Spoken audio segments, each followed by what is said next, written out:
Olá, pessoal, este é mais um Fala Carlão, sempre na prateleira de cima do agronegócio brasileiro. E hoje, dia 7 de dezembro, como eu prometi no sábado, lá quando eu estava entrevistando o Laures para vocês, eu falei, segunda-feira o Stefan vai lá no Fala Carlão. Então, aqui está Stefan Mihailov no Fala Carlão. Obrigado, Stefan. Obrigado você, Carlão. Prazer estar novamente com você aí, toda essa audiência que o Fala Carlão traz. É isso aí. Gente, você já sabe, a Semana da Nutrição Animal é um apoio institucional da Asbram, a nossa Associação Brasileira das Indústrias de Suplementos Minerais, e tem também o patrocínio da nossa plataforma Agro Revenda, a revista que é a cara do setor de distribuição no Brasil.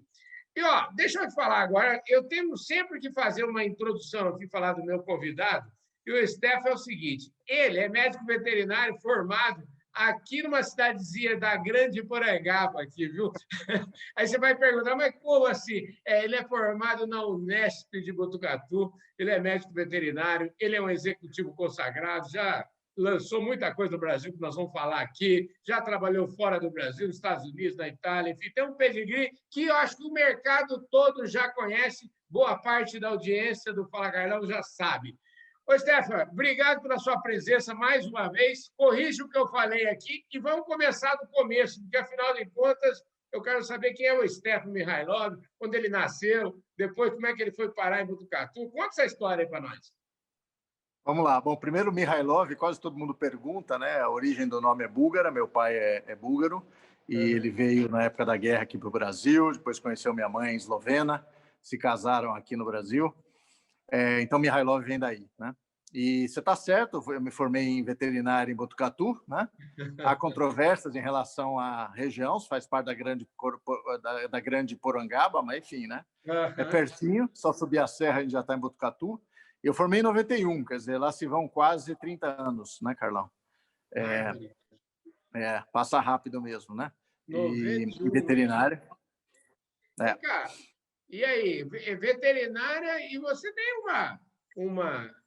uma extensa lista de atividades aqui, mas você sabe que uma das atividades que eu me lembro, talvez dos primeiros contatos nossos, foi um lançamento de uma campanha. Outro dia até eu vi, não sei se foi um post seu ou do Ivaristo sobre isso, enfim, o Ivaristo fez uma matéria legal lá, um abraço para o Ivaristo também, que foi a tal campanha do Rola Bosta. Me conta como é que chegou lá, e eu acho que ao contar como é que você chegou nesse produto, exatamente, você já vai estar falando um pouquinho mais aí da sua carreira depois que você se formou em Botucatu. Não, legal. Isso foi na época da Fordod, né? A Fordod que depois se tornou Pfizer Saúde Animal e atualmente essa linha está com as Zoetis. Nós tínhamos um produto na época, que é o Sidectin, e na Austrália o pessoal com muito sucesso falava de uma característica do produto que não era tóxico para as larvas do besouro rola-bosta, né? E a gente resolveu introduzir esse tema dentro das palestras que nós fazíamos aí Brasil afora para falar de controle de vermes, carrapatos, enfim, né? Com o uso do produto. E nos chamou a atenção, colocando alguns poucos slides sobre o rola-bosta, que no final da palestra quase todas as perguntas dos pecuaristas presentes eram a respeito do rola-bosta, o que ele fazia, como conseguir, como ter na fazenda e tudo mais. E aí acendeu uma luz para a gente, numa época que ainda não se falava em sustentabilidade, né, que talvez o produtor ainda não tinha isso muito dentro da sua agenda de atividades, que valeria a pena a gente trabalhar em cima desse tema. E começamos a correr atrás para descobrir onde é que arrumava o tal desse besouro rola-bosta. Bom, ele foi introduzido no Brasil pela Embrapa Campo Grande, né? Na década de 80, foi feito um belo trabalho de pesquisa pela Embrapa Campo Grande. O besouro é de origem africana, ele foi importado dos Estados Unidos. A Embrapa Campo Grande fez a sua criação, né, reprodução do besouro e distribuiu em várias propriedades, mostrando os benefícios.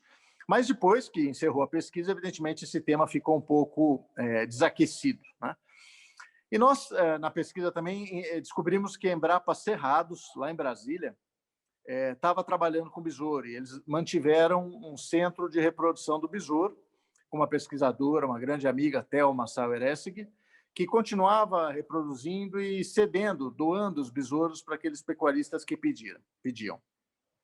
E aí começamos a conversar, fechamos um convênio entre a empresa e a Embrapa, né, uma parceria público-privada, com todo o apoio da direção da Embrapa, que era o Carlos Magno na época, e iniciamos, então, um projeto de produzir os besouros e também oferecer, de alguma forma, para os pecuaristas. E a campanha foi montada em cima de cartelas que tinham todas as instruções da campanha. O pecuarista, cada vez que comprasse um frasco do Sidectin, vinha um selo dentro da caixinha, ele colava o selo na cartela, quando completasse 10 selos, ele mandava essa cartela preenchida para a gente lá na empresa. A nossa área de serviço ao cliente fazia contato com a fazenda, com o pecuarista, orientava tudo que ia ser necessário para ele ter na fazenda para recepcionar os besouros, que a gente iria, então, mandar os 10 casais de besouro. E ele tinha que ter balde, tela, material orgânico, né? Material fecal do bovino, que é o que a larva usa para se alimentar. Tudo isso para poder preparar a chegada do besouro e montar um pequeno centro de reprodução na fazenda, cada um dos pecuaristas, para que depois que chegasse a 100, 200 casais, aí sim ele soltasse no pasto e deixava a natureza se encarregar de manter a criação do besouro. Mas não foi tão simples assim quando a gente começou a montar toda a estratégia, né? Porque, por exemplo, como que a gente ia mandar o besouro para o pecuarista? E tinha que ser por SEDEX, porque mais de 48 horas não dava para você ter material fecal, o besouro ficar vivo e tudo mais, né? Então tinha que ir numa caixinha furada para ter aeração, ao mesmo tempo material orgânico, um potinho, um pouquinho de terra, e a gente mandava junto um manual de instruções e um vídeo que explicava como fazer essa reprodução passo a passo. Só que quando a gente começou a pensar nisso, os Correios falaram, não, a gente não manda inseto pelo SEDEX, não podemos transportar insetos, né? E a gente falou, bom, e agora? Como é que a gente resolve essa questão, né? E aí tivemos novamente a parceria da Embrapa, que junto conosco intercedeu aos Correios e conseguimos autorização dos Correios, então, para poder encaminhar os besouros, que eram, logicamente, livres de qualquer risco sanitário e tudo mais, né? Uhum. E a campanha foi iniciada dessa forma, várias propriedades receberam os casais de besouro, fizeram a reprodução, tiveram um sucesso enorme. No primeiro ano da campanha, as vendas do Sidectin subiram 60% de um ano para outro, né? Num mercado extremamente competitivo, com várias marcas importantes que existem nesse mercado, né? O Ivomec, por muitos anos, foi líder de mercado, Dectomax e tudo mais. Enfim, e a gente iniciou, então, todo esse trabalho, né? Com alguns casos interessantes, né? Que foram relatados para a gente. Por exemplo, uma propriedade que havia recebido os casais, fez toda a criação e tudo. Em um determinado momento, um profissional que havia sido contratado para essa propriedade informou o dono da fazenda que ele havia decidido trocar o produto que ele usava e, com isso, promover uma grande economia por um produto mais econômico, mais barato, né, do que era utilizado. E o pecuarista falou, bom, ótimo, né? O que você está usando? O que você fez? Não, eu tirei o Sidectin e coloquei um outro produto. Bom, o pecuarista demitiu esse profissional na hora, dizendo que ele ia matar os besouros dele porque ia usar um produto que teria toxicidade para os besouros. Então, tinham várias situações assim incríveis. Outras que, de fato, quando iam chegar os besouros na fazenda, estava todo mundo reunido, os tratadores da fazenda, às vezes a família inteira ia lá. Era realmente um grande evento para recepcionar a chegada dos besouros e iniciar o processo de produção. E tivemos grandes parceiros, acho que você deve lembrar da Nova Vida, na época com um projeto muito bacana lá em Rondônia. Montaram uma estrutura enorme, dia de campo, a gente fez dia de campo no nosso saudoso Nelson Pineda também, mostrando na prática como é que funcionava. Foi realmente uma campanha muito bacana, inovadora, uma campanha que venceu como melhor campanha de vendas da Associação Brasileira de Marketing Rural na época, porque de fato foi algo bastante fora da caixa, né? Associando um benefício indireto do produto para o pecuarista, com besouro, que tinha uma série de benefícios, né? A mosca do chifre ainda é um problema, mas era um problema muito sério naquela época. Já os pecuaristas não conseguiam mais fazer um tratamento químico eficiente, às vezes tinham que tratar até semanalmente para controlar a mosca. E, para quem ainda não sabe, a mosca do chifre ela pica o boi dia e noite, né? E essa irritação de tantas picadas, às vezes centenas, né, até milhares de moscas, picando o tempo inteiro, suga sangue, né? Mas o principal impacto é a irritação do animal, ele deixa de comer como deveria, e com isso ele vai produzir menos carne ou produzir menos leite, né? Então, a mosca do chifre era o grande problema, que era o inimigo aí naquele momento. O besouro era o grande amigo, porque o ciclo de produção do besouro, ele precisa enterrar o material fecal do boi, né, dentro do solo, onde ele vai fazer os ninhos de gestação para as larvas desse besouro, e essas larvas depois vão se alimentar desse material orgânico que foi enterrado lá no fundo, 30, 40 centímetros de profundidade. Então, esse processo é uma aeração natural do solo, junto com uma incorporação do material orgânico, ou seja, está fertilizando, está adubando, né, o solo, e eliminando a mosca do chifre. Então, são milhares de tratorzinhos trabalhando de graça para a pecuária brasileira. Maravilha, olha só que ensinamento, né? Então, daí, isso aí foi tão importante aí na carreira do Stefano que eu acho que ele foi para os Estados Unidos, foi para a Itália, e você está falando aqui, nós estamos falando de saúde animal. E aproveitando falar de saúde animal, a gente, hoje o tema aqui é nutrição animal. E você depois foi, vamos dizer assim, a sua carreira seguiu para a área de nutrição. Como é que foi sair da saúde para a nutrição? Se é uma coisa que está uma coisa ligada com a outra. Quem é que nasceu primeiro nessa história aí, viu, Stefano? Então, na minha carreira foi a saúde animal, né? Eu comecei no Biovet, eu fiquei 3 anos no laboratório Biovet, depois 13 anos na Ford Dodge, antes de ser adquirida pela Pfizer. E aí migrei para a nutrição, inicialmente com a Phibro, onde eu fiquei 7 anos, e a Phibro tem o grande caso da virginamicina, do Vemax, que, aliás, a Public foi uma grande parceira nossa naquele projeto. Espetacular crescimento, também foi um projeto inovador, né? Uma situação, eu chamaria isso de um caso de oceano azul, né? Ou seja, um mercado que não existia. Novamente aqui, lembra da última vez? Oh, que beleza, hein? Nossa Senhora. Cacau, ela vem aqui participar lá, Cacau. Aqui, ó. Tá certo. E então eu fiquei 7 anos na Phibro, né? E a virginamicina também, o Vemax foi um grande sucesso. E nos últimos anos, né, recentemente, até pouco tempo, eu estive na Trau Nutrition, entre as marcas da empresa, a Bellman, que é uma das líderes de mercado no setor de suplementação mineral, né, nutrição animal para ruminantes. Pois é, rapaz, você aprendeu uma barbaridade, né? Porque você tem uma carreira aí que fala de saúde, mas a nutrição, eu queria a sua reflexão aqui, e eu, por muitos anos, nós nos cruzamos nas reuniões da Asbram, e eu acho que a Asbram até falava sobre isso. A Asbram, ela estabeleceu um modelo bastante interessante, né, de reuniões, até conversando com o Lauriston, que foi presidente da Asbram, foi vice-presidente da Asbram, que é o diretor técnico da Premix e tal, e o Lauriston falando que lá no começo a reunião da Asbram era assim, era uma reunião meio de concorrente, e tal, ficava um meio assim com o outro.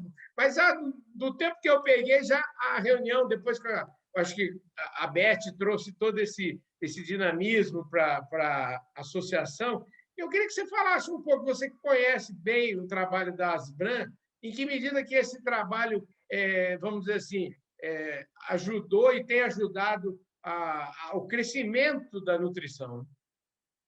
Não, legal. Bom, primeiro, um beijo grande para a Beth Chagas, né? Uma grande pessoa e que realmente ajudou demais desde o momento que ela se juntou à Asbram. Eu acompanho a Asbram há quase 11 anos, né, Carlão? E eu talvez não vivenciei essa fase que o Lauriston comentou, a fase que eu pude vivenciar a Asbram. Eu sempre vi uma associação pensando coletivamente, pensando em trabalhar o consumo de suplementos minerais de forma adequada, ou seja, dosagem certa, o maior número de animais tratados possível, conceitos técnicos extremamente bem posicionados e a favor da tecnificação, que essa vai ser a palavra-chave quando a gente for falar de nutrição, né? Se não pensar em uso de tecnologia, o produtor pode não perder dinheiro, mas certamente ele está deixando de ganhar muito recurso aí.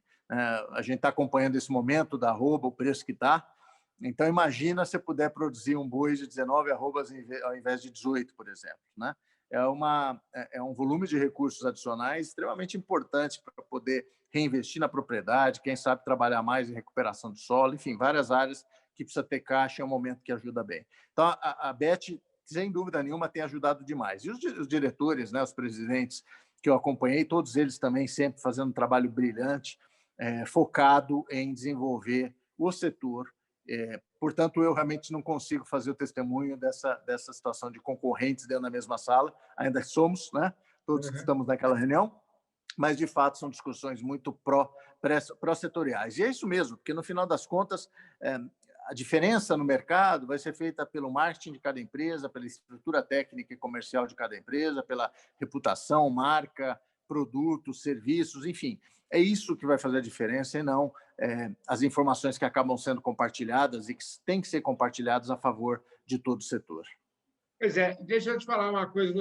Vamos para a gente, não sei se você sabe, mas o nosso Fala Carlão já está terminando aqui, está quase no Mas nem final. começou? Nós nem começamos, mas vamos falar o seguinte: olha, dentro dessa linha que você está falando, agora falando especificamente da nutrição, né? Porque, quer dizer, eu acho que nutrição é meio que a base de tudo, né? O animal que não tem boa nutrição não vai produzir, vai ficar doente, enfim, vai ter um monte de problema. Mas associado hoje, hoje já não basta ter saúde, nutrição, tem um mundaréu de coisas que o pecuarista, vamos dizer, cada vez mais ele é instado a seguir. E até pegando um gancho na conversa do Laurito, e você deve ter acompanhado a conversa, o Laurito trouxe uma frase que eu achei o máximo.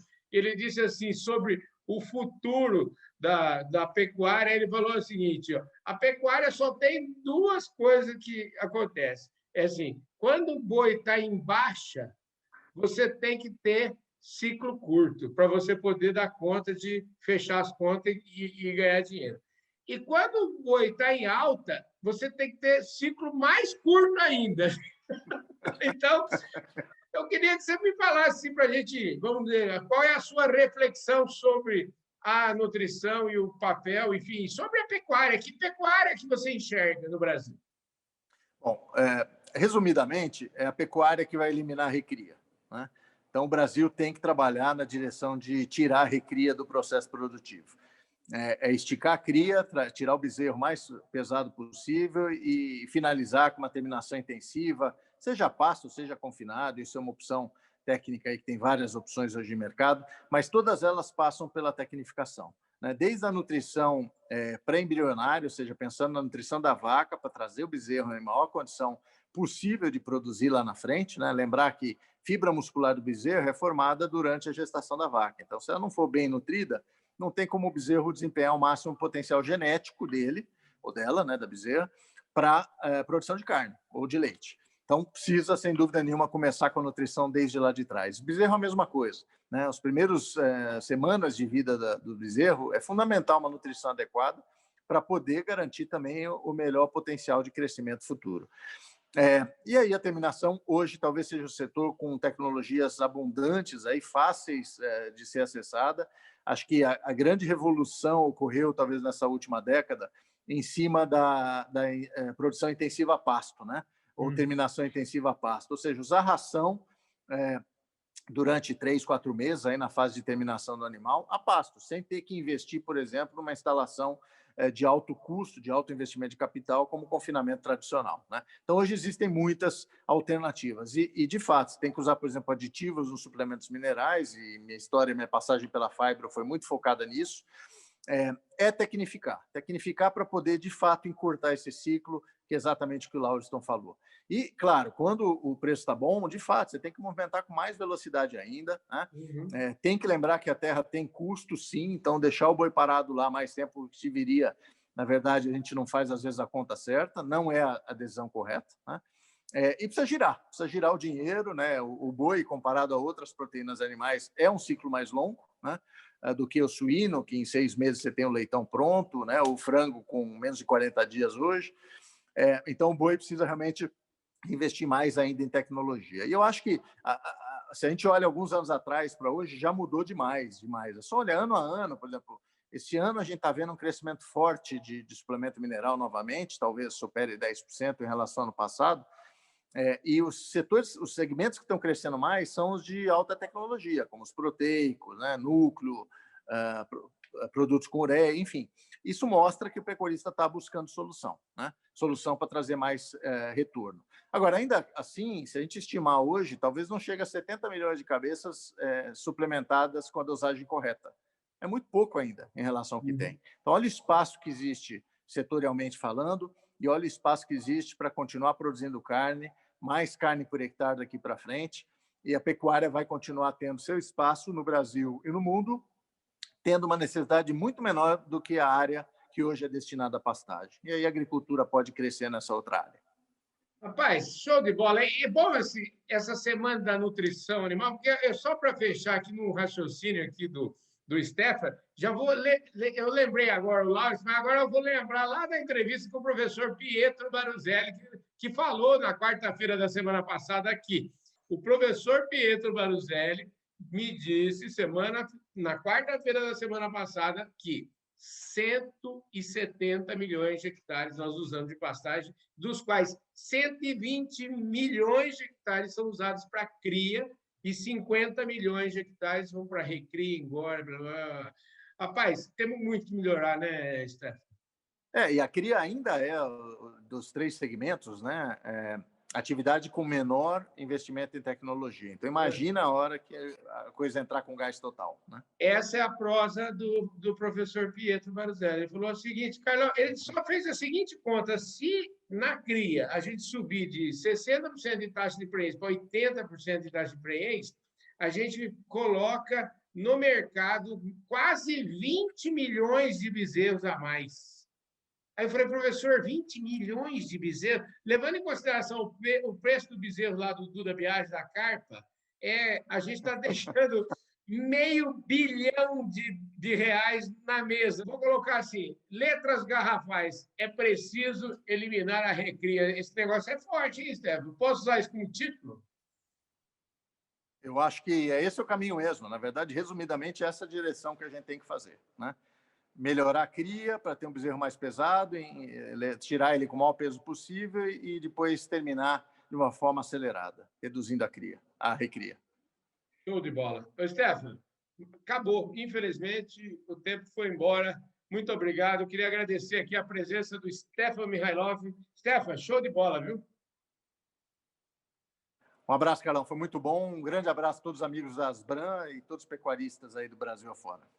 E se você ainda não se inscreveu no nosso canal, eu devia ter falado isso lá atrás já, mas eu vou falar de novo aqui agora, vou falar agora. Se inscreve no canal, aperta o sininho para você receber todas as nossas notificações, deixe o seu like, deixe o seu comentário e, principalmente, compartilhe esse vídeo com todos os seus amigos. Muito obrigado, Stefan. Muito obrigado, Asbram, Associação Brasileira da indústria da suplementação, e também obrigado à plataforma Agro Revenda pelo apoio. Stefan, valeu, obrigado, forte abraço. Amanhã é terça-feira e amanhã tem mais Semana da Nutrição Animal aqui no nosso Fala Carlão. Fui!